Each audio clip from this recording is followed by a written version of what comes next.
We drum in that messaging around the dangers of COVID pretty diligently for a full 2-week period of sustained propaganda.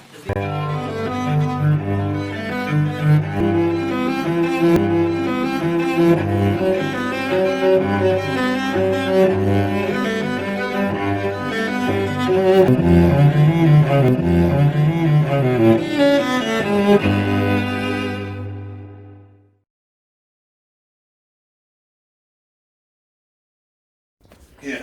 Good morning. Welcome, Arthur. Good to see you again. Yeah, great, Steve. Good to be up here in Auckland. I love Dunedin, of course, these days, but always good to get a break in the big smoke. I'm going to talk to you today about the Auckland women's prison sexual abuse situation. Yeah, well, how this came about, Steve, I got contacted by a young lady who had been confined in Auckland Women's Prison. She's got a mild form of schizophrenia.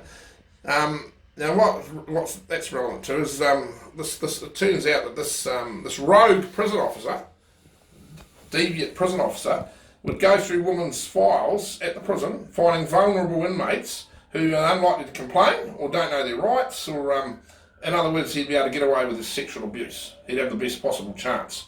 Now, this chappie, how it came, this went on over a month. On at least 10 occasions, he was forcing this young lady to give him oral sex. The young lady at one stage went to one of her fellow inmates. She had no idea what was going on. She was terrified. In prison, the prison officers are all powerful. These young inmates haven't a clue of what they can and can't do. All they know is they don't need to cross them, or they don't want to upset them, or bad things happen to them. So she asked a fellow inmate and said, "How can I bring this to an end? It's got to, I just need it stopped." So she advised her what to do. She said, "The next time he forces you to have oral sex with him." I think the police know you're in town, Arthur. They're busy. They're busy, aren't they, John? Asked Steve, sorry. Yeah, here they are, right over there. Who are they looking for, Steve? You or me? Or maybe my young friend over there. Yeah. So don't you think that, having sex with a prisoner is a total abuse of power? It's an absolute abuse of power because you're not on an equal footing. Many of those women in there have been sexually abused previously on the outside. They don't want to go to prison and be abused by the prison guards as well. But surely it should be part of their employment contract not to have a sexual or romantic liaison with a absolutely. It offends against the breach. Of course it does. The employment contract. It offends against the Corrections Employee Code of Conduct. Now, in some states in the United States, this problem has become so prevalent, the legislatures over there in some of the states have passed laws making it a criminal offence for a guard to have sex with a prisoner. Because it's inherently an unequal power situation. How can a vulnerable woman prisoner at the total, control or under the total control and beholden to a prison guard for such things as how much time she gets out of a cell, what sort of food she's getting through the hatch, whether she, in this particular case when she was in the at-risk unit, the remote control to how much TV time they can watch and things like that. Sounds simple stuff, but that's, in a prison setting, it's like finding an oasis in the desert, some of this stuff.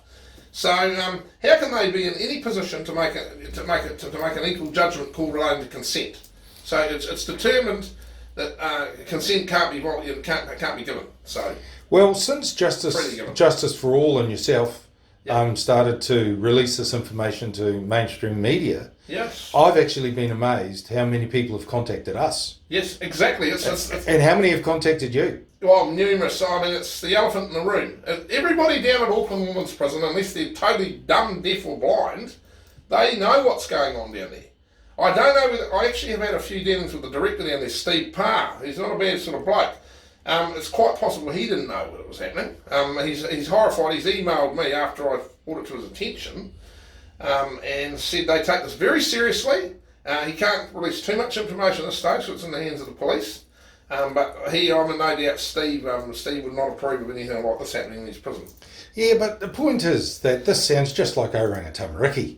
and the sexual abuse that's been going on in the children's homes. I know, this is what... I mean, the state is out of control. There's no systems for the citizens to complain. And we've got the Royal Commission on Sexual Abuse and State Care and faith-based care, and they say that the iceberg is over 250,000 people. Well, let's put it this way: there are mechanisms and processes in place that, on paper, sound good and should be very effective, but in reality, they're not effective because they're not. They're investigated basically by their fellows. I mean, it'd be like a bloody burglar getting investigated by fellow criminals. Are we talking about a similar thing like the IPCA, which actually give 80% of the complaints to the police to do their own investigation? They do. Of course they do. The public don't quite understand this. The IPCA was basically. I don't know if most people know why the IPCA was set up. Before the IPCA was set up, the Ombudsman's Office oversaw complaints against the police, and it was finding a very high percentage of them were justified. So suddenly the IPCA got created, and the power got taken off the Ombudsman's Office to investigate the police, and then suddenly we get a very low percentage of complaints upheld as justified. Although that has changed, I've got to say this, it has changed markedly in recent years, starting under David Carruthers. So they're getting there, but you can't have an effective impartial investigation by effectively police investigating themselves. Well, thank you. That's the point I'd really like to make, that I haven't got any faith in the IPCA at all. Well, look, I'm going to put it this way. Let's say I was a police officer and I arrested someone for burglary, and he gets put before a burglar who's sitting on the bench. I mean, I'm going to have no faith in justice, am I? An impartial decision, a resolution of the complaint or the charge. So that's the reverse of it. But here's one of the most important things for the police. They actually need the public to assist them to vet police. And the public has lost faith in them. I know, and this is the shame of it. There are, believe it or not, a hell of a lot of good cops out there, right? Gosh, you're always trying to convince me of that. I'm finding it hard to believe. I'm so sorry. I firmly believe there are, because I have a lot more probably day-to-day interaction with them than you, Steve. There are a lot of good cops, or maybe it's Dunedin. Maybe they've got all the good cops down there, right? But anyway, there are good cops out there, and they rely, and they actually, give a loud cheer when, road cops are brought to bed, because it's giving them all a bad name, and they are forced to cover up for them. They don't want to. Yeah, but hang on a second. Yep. We've just had the inquiry into bullying by the IPCA, and that shows bullying, and Costa then turns around and says he's not going to take any steps. Now, listen, the thing I say is if any organisation in New Zealand did not address the employment issue, employment law, and the occupational health and safety issues with regards to bullying, they'd be closed down. So Costa is in a position of an absolute power, and he's not even abiding by the law. They just helping themselves to whatever laws they like. That's very disappointing. That Mr. Costa, Commissioner Costa. Oh, there's another.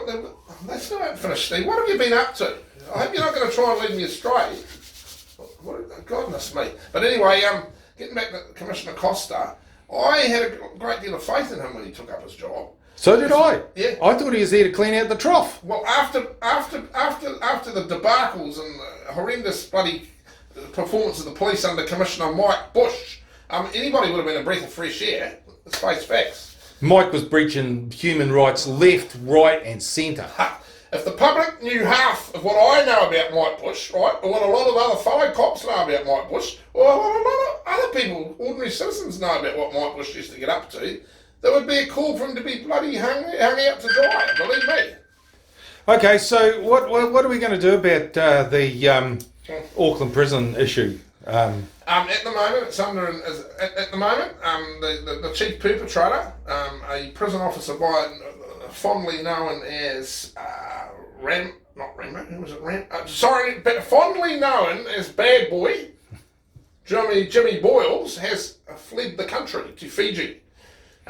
Because what happened is after the girl gave the DNA over to the police on her prison clothes to be DNA tested, the police went and asked Mr. Boyles for a sample of his DNA to compare. He refused, and then promptly took the opportunity to flee the country. Now, I understand Interpol have located him in Fiji, and hopefully the New Zealand police will bring him back to stand trial. Well, that'd be nice to see the New Zealand police stick up for, the law and abuse. It would be, but here's the problem I've got. Yep. Corrections has been a problem for a very long time. They're a disaster. And the minister in charge is Kelvin Davis. I know. Very And what frightens me is he's also in charge of Oranga Tamariki. And I can see the same nonsense that he did at corrections now coming through to Oranga Tamariki. Well, there's a lot of cross-fertilisation going on between government departments, between corrections and OT. For instance, down there in Dunedin, we've recently had Coiler Cameron go across from a senior position at corrections over to virtually running OT in Dunedin. Now, That was a shock to me. it was a shock to me because I understood Coiler was going to Christchurch. Just so people are aware, Coyle was a corrections officer was a corrections Probation officer. service. Yeah, and then she went Senior. across and she now runs Dunedin Oranga Tamariki. Yeah. And she's causing nothing but problems. Yep. She's taking her bullying Culture. tactics Yep. and her toxic ability onto the parents who are trying to get their children back. She's totally And- unsuitable for a job at OT. I can tell you that right now. I know Coiler personally. I've got nothing really against her, but professionally, she should not be anywhere near OT. So we're calling for the resignation of Coyle. Yeah. We don't want any more monkeys, Yeah. especially coming out of something like prisons or probations, No. to have anything to do with our children. Because we know that they're abused in state care, and we really are calling on Kelvin Davis to do what we've been asking Andrew Costa to do, and that's clean out the trough. Yeah. See, what the point's got to be made here, Steve, we've got the Royal Commission into Abuse and State Care going on about matters that happened back in the 60s, right through the 70s, 80s, even the early 90s. Okay, and everyone's horrified what they're hearing was going on. Well, hey, what's going on today? A young woman getting forced to give oral sex to a prison guard, that's got to be just about as bad as anything that was going on. Well, not as bad, because there were some real horrific stories. It's right up there with what was going on in historical abuse. Happening today, why isn't there a very robust response to what's going on down there? Because the government has undermined the rights of the citizens and the power of the citizens to be able to complain. Well, they certainly don't make it easy, let's put it that way.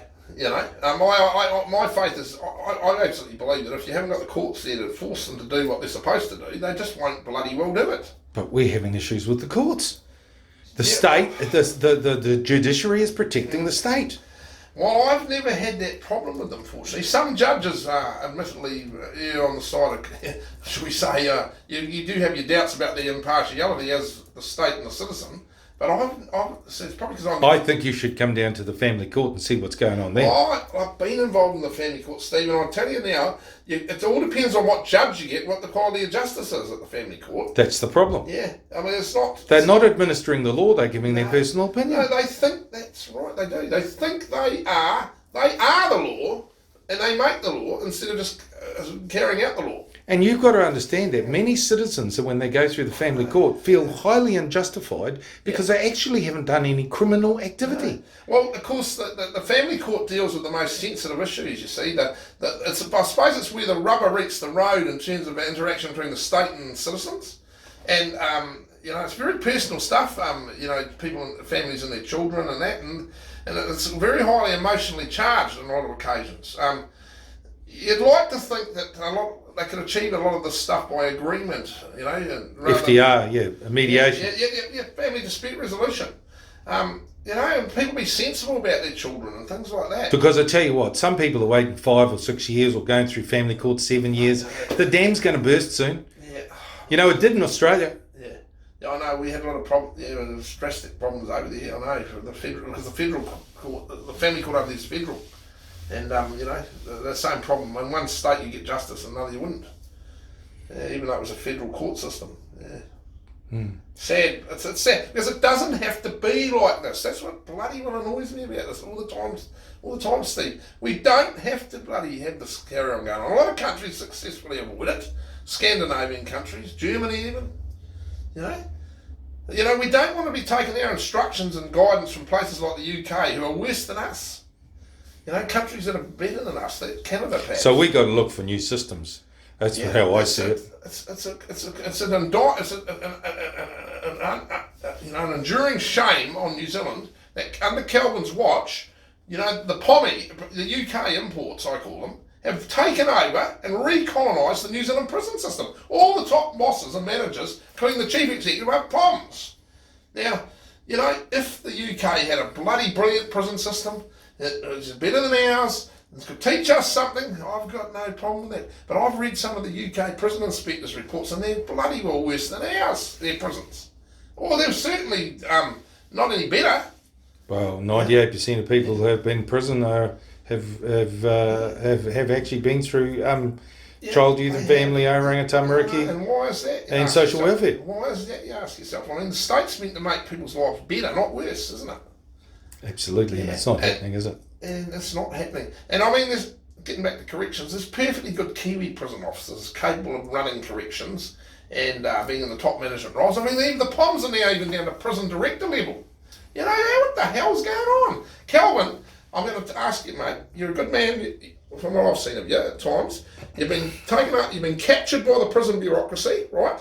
You've let these bloody pommy imports take control, and Rachel Leota as well. You know, they've got a little axe of their own to grind. They're quite happy with how things are. The New Zealand public are not happy with how things are in corrections. Do you want to be remembered as a failed Minister of Corrections, or someone that actually did something and made a difference and helped mainly your own people, the Māori? They're the most ones who are suffering, and the deeper you go into the belly of the beast, the worse it gets for them. I mean, when I was in D Block sometimes, Calvin, and I'm talking directly to you, you know, I was the only Pākehā there for up to 12 months at a time. I felt like the token Pākehā. All the rest were Māori, all Pacific Islander. You know, it's outrageous. It's the same in Oranga Tamariki. I know. Why? Why can't they do the job properly, professionally, impartially? Well, if Calvin can't do his job, you know that we'll just we'll do what we did to Tracy Martin. I know you will. I know that's right, Steve. And we're not going to wait forever either. Yeah. Why? Gosh to God, Calvin could be more like his brother Greg. You know, awesome bloody. Mate, I've sat in on some of Greg's cases. I was blown away. He's the most reasonable judge in Kaikoui. Yeah. That Judge McDonald, he's a lunatic. Look, of some Judge Greg Davis up in a couple of sentences, or even one sentence, he delivers justice with humanity. They just want to cut you out the power circle. You've been captured by the bureaucracy. Break out and be remembered as a decent, humane, progressive Minister of Corrections, not a failed one, because that's where you're going, mate. And I'll just add that you're going to go out the back door if you don't get in there and fix up OT. Get your feet dirty. Yeah, I know. That's right. Yeah, that's right, Steve, eh? You know. Well, hey, look, people, guys like me and Steve don't wake up in the morning wanting looking for trouble or excuses or axes to the grind. We just want to see the system working properly, how it's supposed to work, delivering justice to the people it's supposed to. You know? We don't get, I mean, being in the front line on justice and human rights issues is a bloody massive burden. You suffer all you want to see the things we suffer as a result of it, you know, by all the people who feel threatened. It's just crazy stuff. You know, we're out there doing the job, we're helping you. We're there for doing what, you know, we're there in the front line so they don't get back to you. You know, got to get over us to get to you. Oh, well, Arthur, always very good to see you. Thank you very much. Hope to see you again soon. Yeah, of course, Stephen. Let's hope we've got some positive things to say in the future, that there's been a few improvements. Wouldn't it be good if we could have positivity, you know, instead of negativity? I'm a very positive person. If I look at a glass and it's half full, it's got water in it, right? I say that's half full, right? Someone says, it's half empty. Let's have some positivity. Well, we've got half a prison down at, what's that prison called? Which one? The one that was burnt down. Oh, Waikeria. Waikeria, yeah. I know. Well, I've spent a lot of time in Waikeria, right back in the 70s, right? When I first went there and had a big fracas with a little shit called Tommy Smith. When I went to the receiving office, and they lined you up in the receiving office when you first arrived there. And old Tommy Smith in the bloody receiving office said, asked me a few questions, and I said, yeah. They said, hey, round here you call us sir. I said, were you knighted by the friggin' Queen, were you? Because that's the only ones I call sir. Yeah, and of course that led to an immediate attack. But old Tommy got a good black eye and a bit of a thrashing back then, because I was pretty fucking on me toes in them days. He had to walk around the prison for weeks afterwards with a black eye. But of course that earned the enmity of the bloody prison orders. Yeah, but it was worth it though. Claim for fame. Just to remind them that not everyone's going to fucking lie down and let themselves be kicked. You know? All right. Well, very good to see you, Arthur. Same, Steve.